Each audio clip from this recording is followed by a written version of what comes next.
Estamos llegando ya al final de los 3 días. Veníamos conversando y explorando este tema con Anchor, con Federico, interactuando con la gente del Global Infrastructure Hub en Australia, con la gente del Tesoro norteamericano que también participó mucho en asesoramiento del proceso que se dio en la India últimamente, y nos provocó las ganas de conocer mejor este nuevo, yo diría que no es nuevo, pero sí puede tomar una relevancia muy interesante en el actual contexto de nuestra región. Estamos en un escenario que, como vinimos conversando desde el martes, la región se ha deteriorado fuertemente su posición fiscal, pasando prácticamente de alrededor del 40% del ratio de deuda PBI a más del 80% proyectado a final de 2021, como lo proyecta hoy el Fondo Monetario Internacional. Esto ha sido producto también, como dijo Eduardo Engel en su panel del lunes, los países que tuvieron espacio fiscal para hacerlo, para eso tenían el espacio, ¿no? Para poder utilizarlo en situaciones como las que nos ha generado el COVID-19.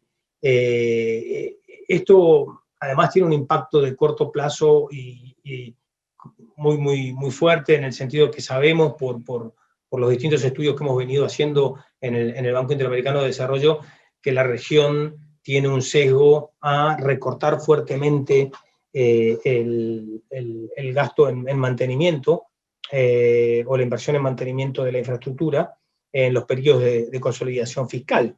Esto quizás sea producto de la famosa flexibilidad que mencionó Gerardo Reyes Tagle en el panel de pasivos contingentes, pero sabemos que eso es un ejercicio contable y que en realidad lo que estamos haciendo es descapitalizándonos como región, a la vez que incurrimos en mayores costos logísticos y de otro tipo. Me imagino que el estudio del profesor Bonifaz también mostraría mayores accidentes producto de la falta de un mantenimiento adecuado.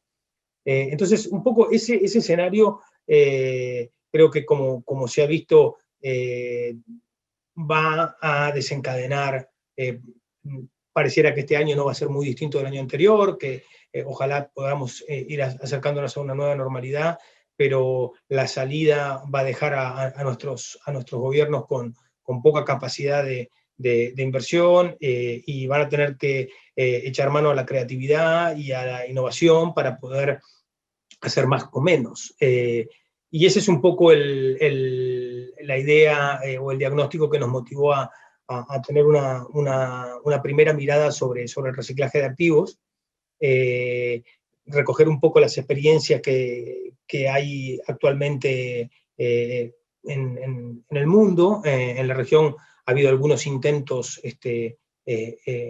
esporádicos, algunas cosas que ha hecho el FONADIN, algunas cosas que se pretendían hacer desde el famoso Fondo de Infraestructura de Chile, que luego, como mencionó Aldo ayer, terminó siendo hacia otro rol.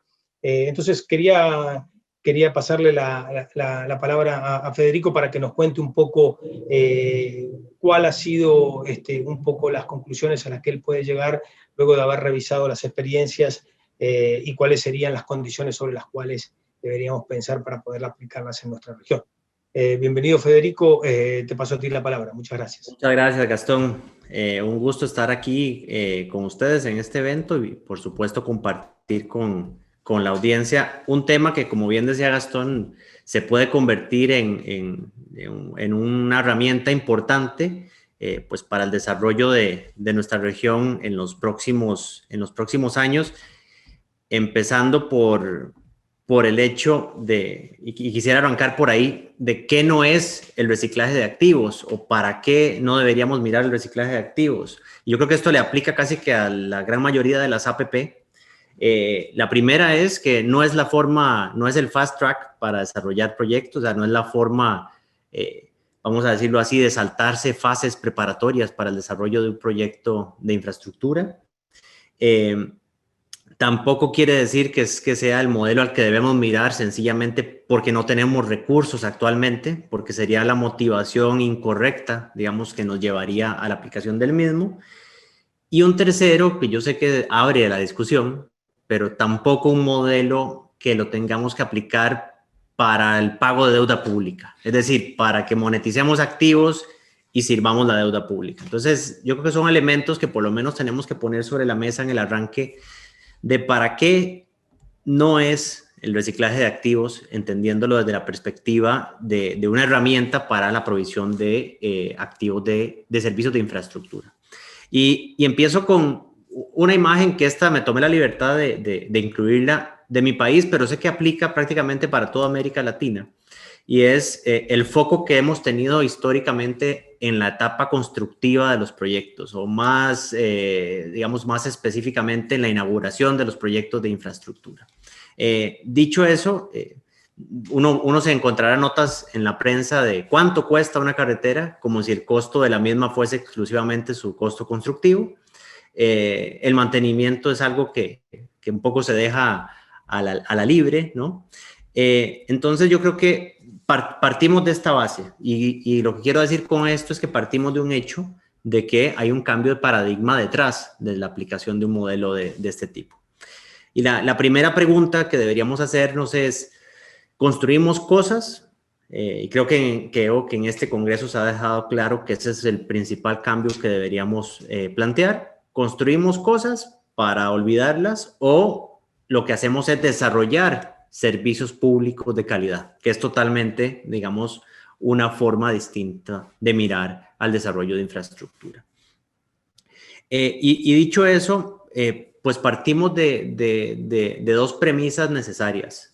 Número uno, hablamos de proyectos de infraestructura que sí o sí tendrán que superar pues periodos llamémosle presidenciales, electorales, políticos, es decir, que sean unas políticas de Estado que trasciendan mucho más allá en el tiempo. Y número dos, pues infraestructura que esté concebida desde la perspectiva de un sistema. Es decir, no es una carretera aislada, no es un puerto aislado, no es una línea de transmisión aislada, sino que son pues componentes de un mismo sistema de infraestructura que de nuevo empatan con una visión de largo plazo. Y aquí entonces son las preguntas que nos debemos hacer pues para ir haciendo ese checklist de cómo estamos desarrollando nuestra infraestructura y de qué manera el tema de optimización o reciclaje de activos podría implementarse en nuestra región. La primera, y creo que ya lo mencioné, pero vale recalcarlo, es el proyecto que desarrollamos está en línea con una estrategia de largo plazo. Ese es el primer elemento y probablemente nos encontremos la sorpresa de que no necesariamente es así. Está enfocado al servicio más que digamos, al desarrollo de una obra como tal. Ese esquema de financiamiento, digamos, considera las necesidades globales de recursos que tiene el Estado como tal, o sencillamente lo estamos aplicando de manera digamos, aislada de esa realidad. Y el otro elemento es, ¿estamos programando o no la operación y mantenimiento de dichos recursos hacia el futuro? Y aquí vale la pena hacer o recalcar yo lo digo en broma, pero al mismo tiempo es una realidad, es un mea culpa de los economistas que decimos toda infraestructura genera desarrollo. Y yo creo que quienes estamos aquí presentes sabemos que no necesariamente es así. Una infraestructura que no empate con la estrategia país, una infraestructura que termine haciéndose fuera de tiempo con sobrecostos, no va, digamos, en línea con eso de desarrollo económico promovido por la infraestructura. De hecho, sería más una infraestructura que se convertiría en un lastre, tanto para la economía como para el fisco.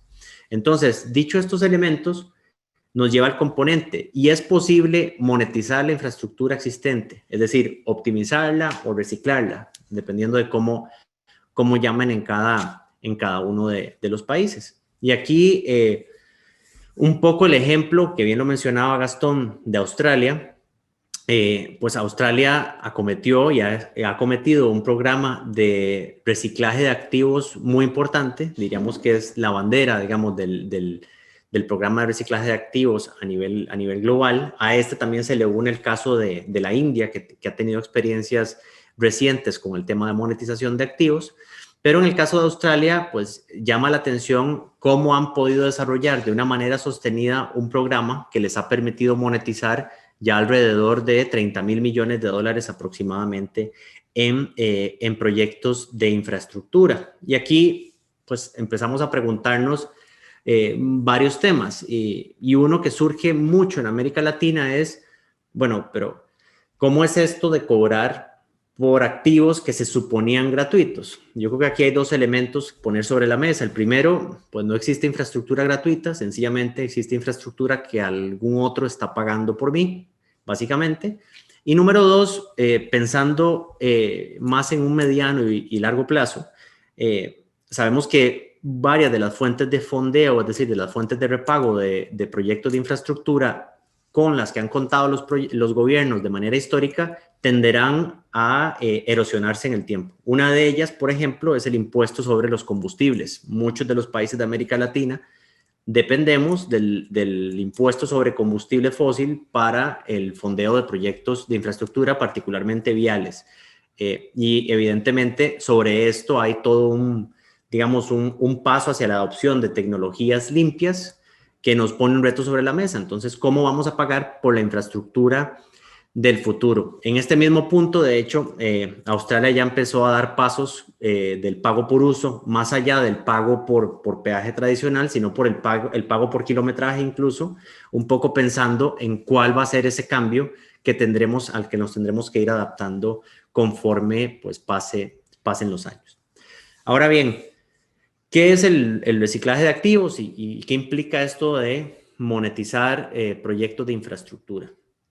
La primera, y esto es un tema que podría parecer algo repetitivo, pero creemos que es interesante porque aún así de evidente que parece, es lo que solemos estar dejando de lado en el desarrollo de proyectos a lo largo de nuestra región, es, bueno, los proyectos parten de etapas preparatorias, es decir, desde sus etapas iniciales de preparación, planificación, estructuración, todo lo que implica convertir esa idea en proyecto y luego pues pasar a una implementación y a la subsecuente operación y mantenimiento del proyecto como tal.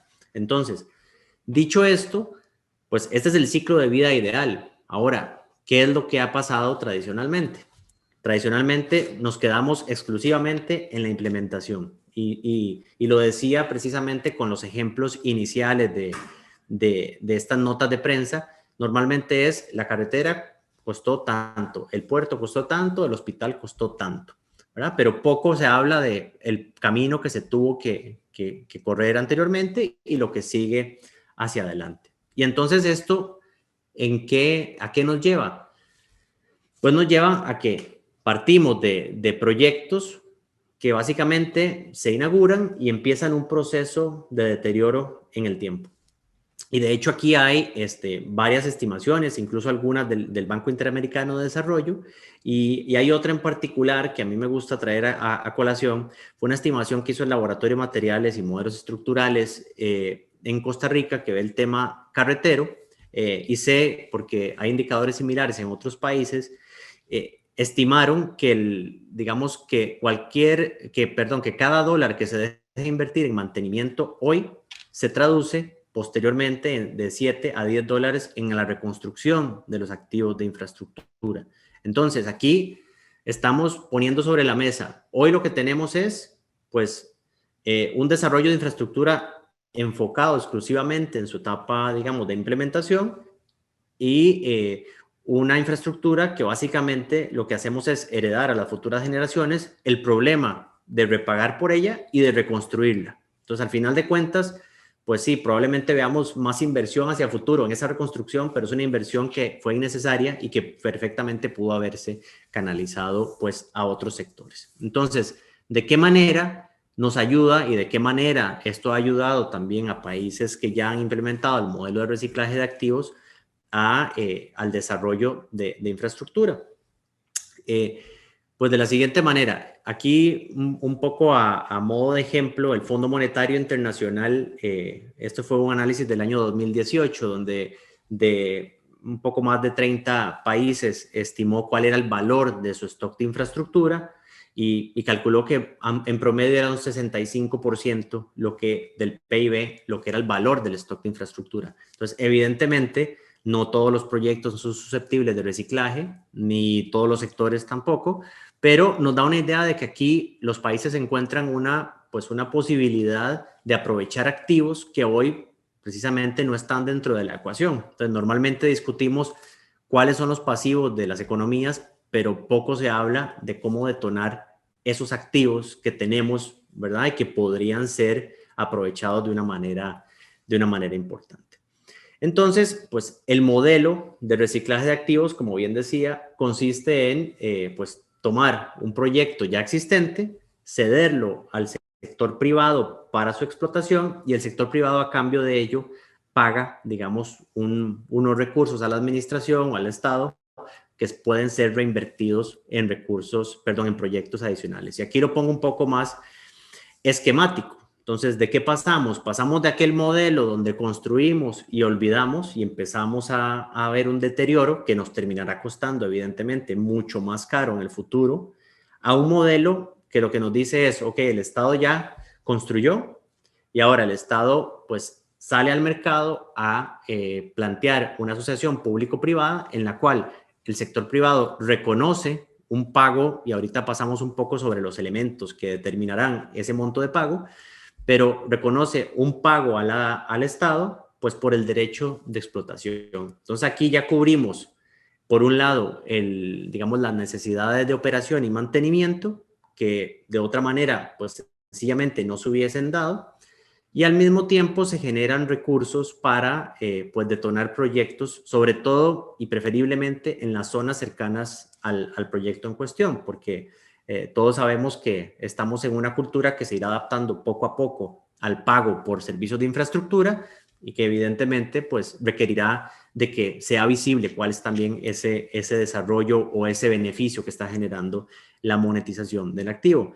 Y evidentemente también esto abrirá el espacio a que entren actores que hoy en algunos países todavía no han dado el paso. Ejemplo, los fondos de pensión. Sabemos que existen ya experiencias en diferentes países de participación, pero en algunos casos se habla mucho de detonar la inversión de este tipo de actores, pero básicamente no existe el perfil de activo y riesgo de activo que se haga atractivo para los mismos.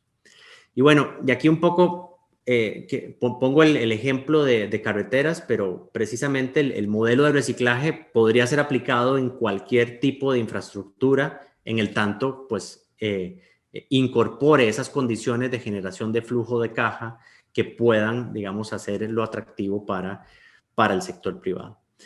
Y ahora, ¿cómo aplicamos el modelo? Y tal vez paso aquí por algunos elementos muy básicos, pero creo que vale la pena recordarlo. Y sobre todo lo planteo esta diferencia o estos elementos de los participantes porque cuando se suele plantear el modelo de reciclaje de activos, se piensa inmediatamente, o algunos piensan inmediatamente en la titularización. Y aquí hablaríamos de dos esquemas distintos.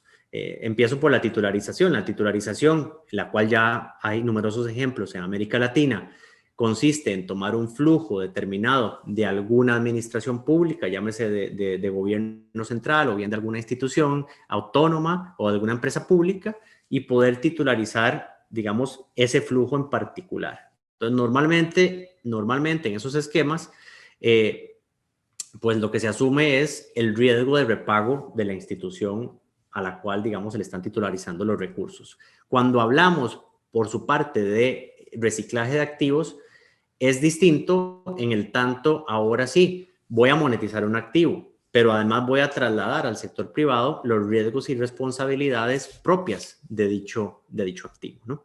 Entonces, desde esta perspectiva, pues tendremos al Estado como dueño del proyecto, siempre lo será, es decir, y aquí yo creo que es el subrayo de que esto no se trata de una privatización, ni mucho menos. Tenemos al concesionario, que son las empresas pues, que participarán en esto como expertos gestores del tipo de infraestructura. Tenemos a los bancos, y podría ampliarlo un poco más, diría los financiadores del proyecto, que entrarán como pasivos al proyecto reciclado, y evidentemente algunos participantes, como lo son los fiduciarios, que son más parte, digamos, de esa estructura de financiamiento. Y todos estos elementos básicos los planteo porque esto nos va llevando hacia cuál es el valor de esos activos de infraestructura, ¿verdad? Y estamos hablando del valor, digámoslo así, de mercado del activo de infraestructura. No estamos hablando del valor como tal de la obra en sí, sino es cuál es el valor de ese proyecto en términos de negocio, en términos del flujo de caja que podría generar, y precisamente del mismo cuánto se podría reciclar u optimizar, ¿no? Entonces, dentro de aquel elemento, de aquellos componentes que hablábamos al inicio, pues tenemos el activo que se va a reciclar. 2 minutos para redondear la presentación y luego pasamos a las preguntas, ¿ok? Perfecto, estamos en tiempo. Entonces aquí tenemos el activo que se va a monetizar, y desde esa perspectiva pues nos tenemos que preguntar cuáles serían las inversiones que requeriría ese activo, si me genera alguna mejora, alguna ampliación, la capacidad de generación de flujo de caja, asignación de réditos, evidentemente, y esto nos va a permitir pues estimar cuál es ese monto, vámonos a decir así, reciclable del proyecto, ¿verdad? ¿Qué tanto podríamos extraer para el desarrollo de nuevas inversiones? Y en esto, que creo un poco es lo que se hablaba también en el panel anterior, que creo que es importante que, como cualquier otra APP, esto se desarrolle de cara al mercado. Es decir, la monetización de activos debe ir de la mano con esa realidad del mercado, pues que permita que el proyecto, una vez que salga, genere interés tanto de concesionarios como de financiadores. Y bueno, y al final aquí lo que hablamos es de incorporar un modelo que nos va a permitir dos cosas. Nos va a permitir, más allá del tema de recuperar, digamos, nuevas o de tener nuevos recursos para nuevas inversiones, nos va a permitir entrar en un esquema ya de gestión de los activos de infraestructura, un poco olvidando aquello de construyo, olvido, sino ya de una gestión de infraestructura y de una incorporación de actores institucionales mucho más, digamos, activa en el desarrollo de proyectos de infraestructura, como lo serían los fondos de pensión, las aseguradoras y otro tipo de actores que permitirían canalizar parte de ese ahorro interno a los proyectos de infraestructura. Y cierro con esto. ¿Cuáles serían los retos que tenemos en América Latina para la implementación de este modelo?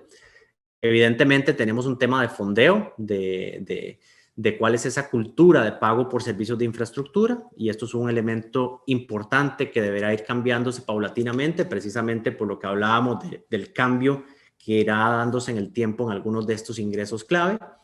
Una visión de largo plazo, no está más decir que este ni ningún otro modelo funcionará si lo vemos en perspectiva de un periodo corto, un periodo electoral.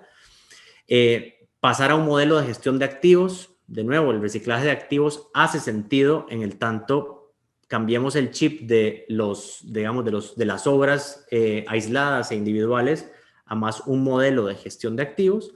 Y terminamos con un tema de reglas del juego claras y sobre todo capacidad institucional, ¿verdad? Porque poco haríamos si lanzamos un modelo de esta naturaleza sin contar con las capacidades institucionales que nos permitan ir al mercado de una manera seria, atractiva y al mismo tiempo generarle esa confianza a los ciudadanos. Así que a modo de conclusión, creo que América Latina tiene la posibilidad y la oportunidad de aplicar un modelo interesante de reciclaje de activos, pero considerando que para la implementación del mismo necesitamos totalmente un cambio, digamos, de mentalidad y de paradigma que nos mueva del desarrollo de obras aisladas a un desarrollo ya decidido y continuo de los proyectos con una visión de sostenibilidad fiscal y de provisión de servicios públicos de calidad.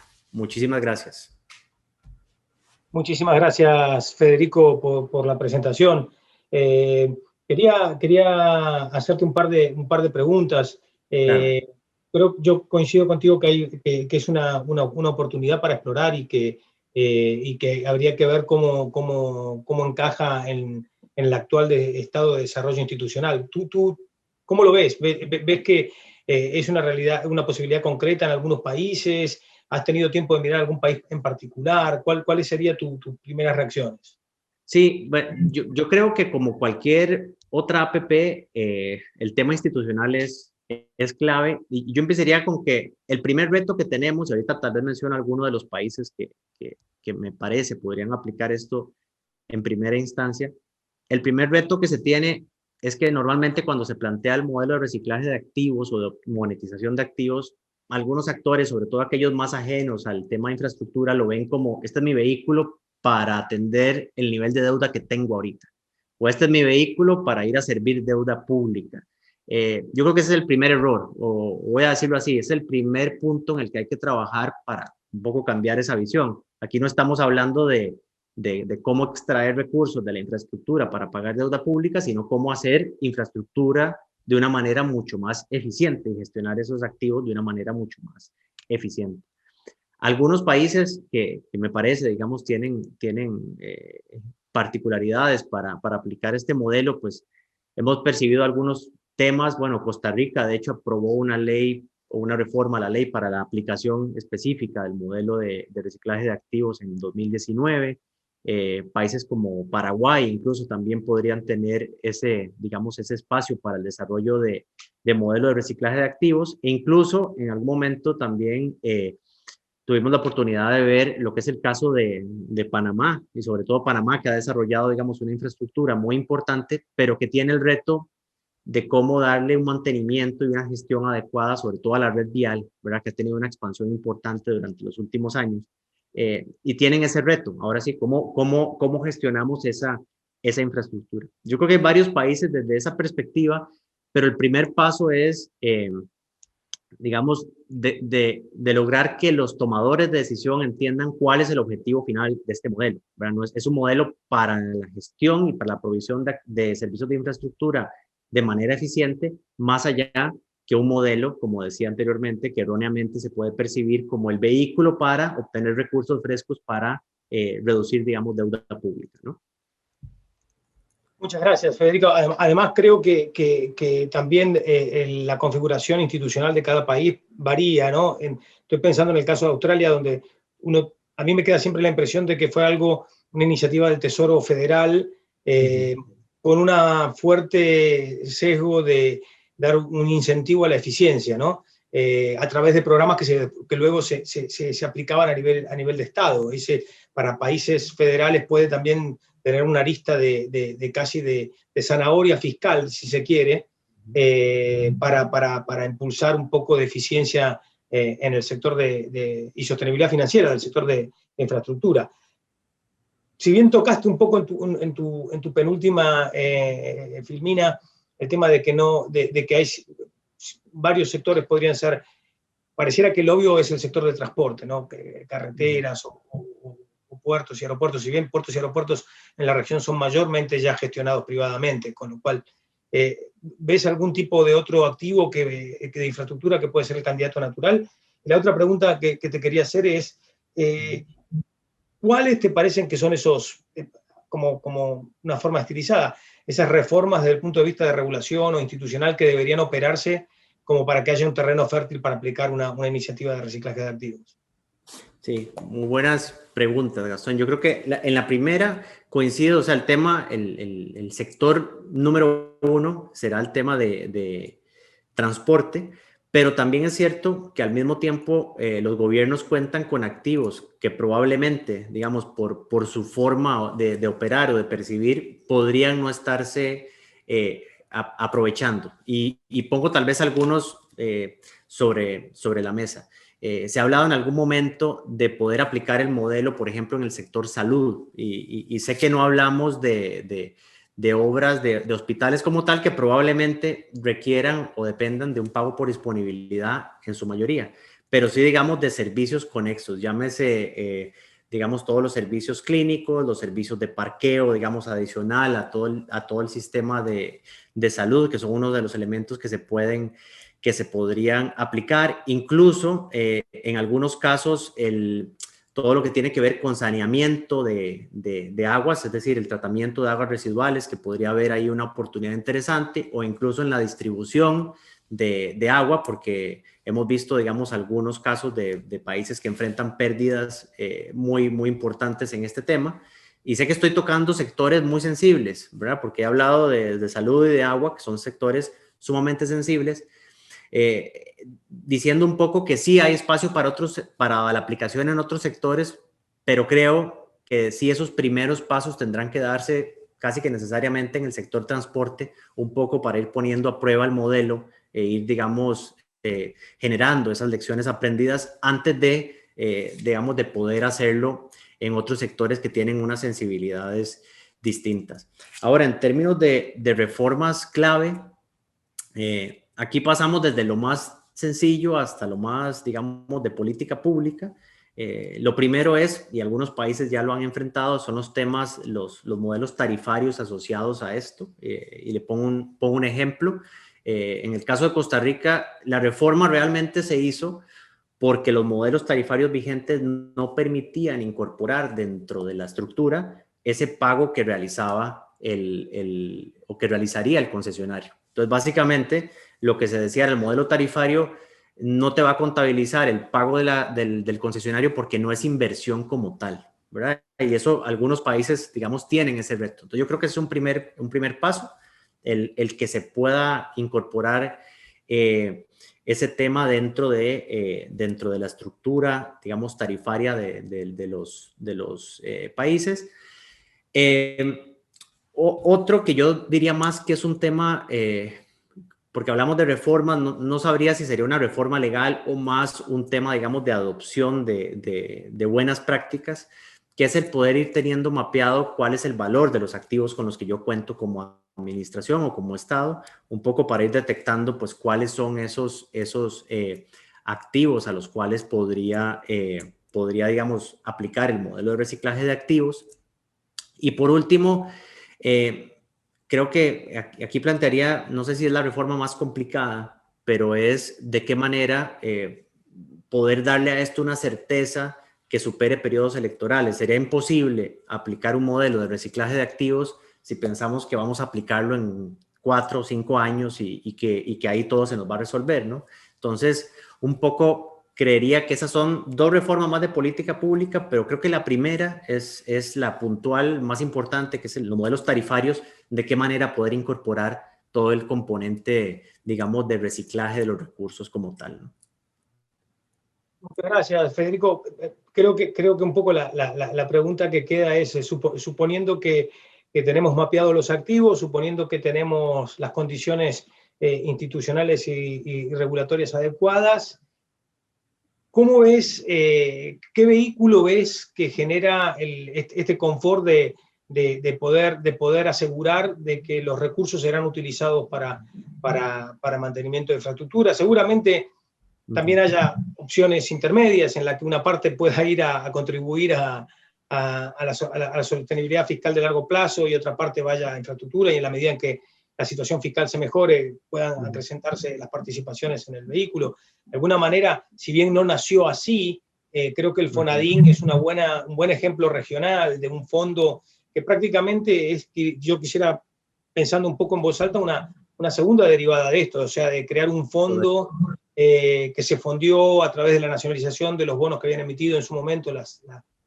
concesiones de carreteras en México, pero que hoy es uno de los fondos más grandes, creo que gestiona alrededor de 50 carreteras y 1 o 2 puentes que tienen bajo su haber, y de alguna manera en realidad ellos están cobrando los peajes, y con eso de alguna manera ingresan en nuevas operaciones. O sea que de alguna manera paraestatalmente el FONADIN está funcionando como un fondo que tiene como una earmark para esto. ¿Vos cómo estás pensando esa institucionalidad? Sí, esa es la segunda parte, creo, cuidado, y no es la clave, digamos, para que esto tenga sentido. O sea, si empezamos con un modelo de reciclaje de activos donde los recursos, voy a decirlo muy coloquialmente, vuelan y sencillamente desaparecen, pues yo creo que ahí se pierde la confianza total del modelo.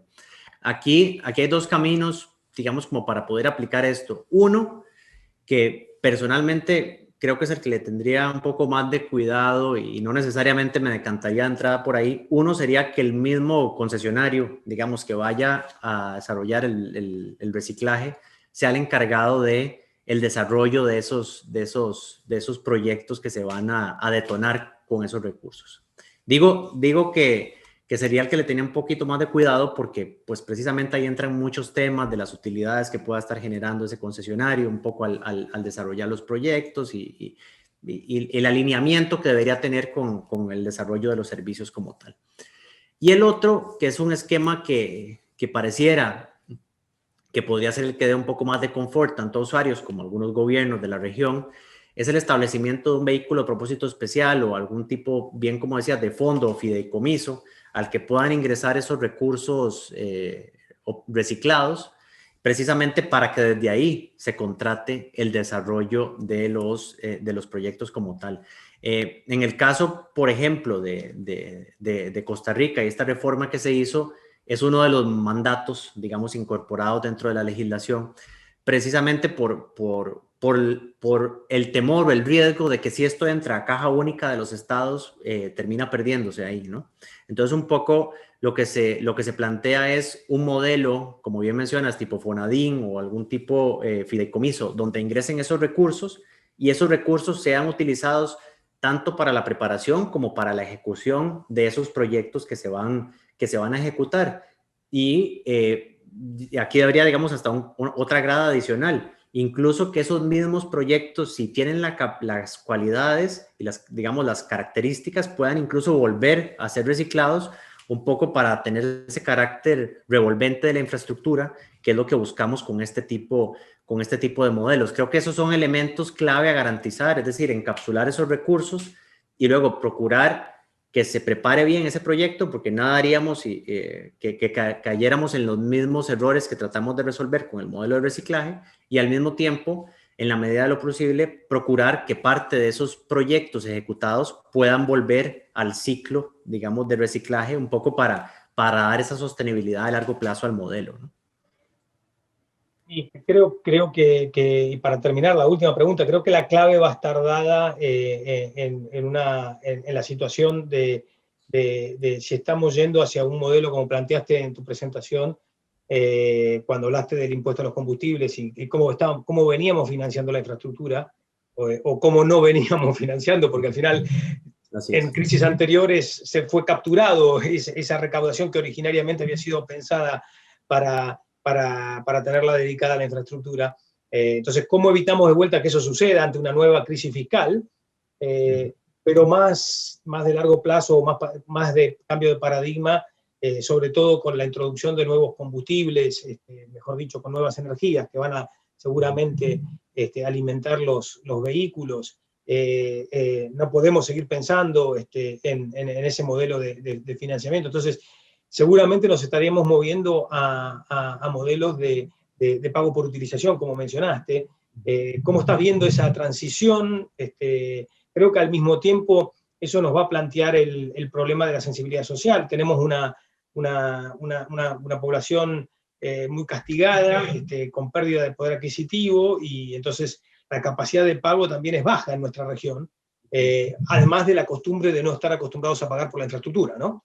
Esta visión de acceder a la infraestructura de una forma muy, sin tener asociado el costo real de ese no pago, de esa gratuidad ficticia, ¿no? Como ya sabemos que sucede. Entonces, ¿cómo estás viendo esa transición?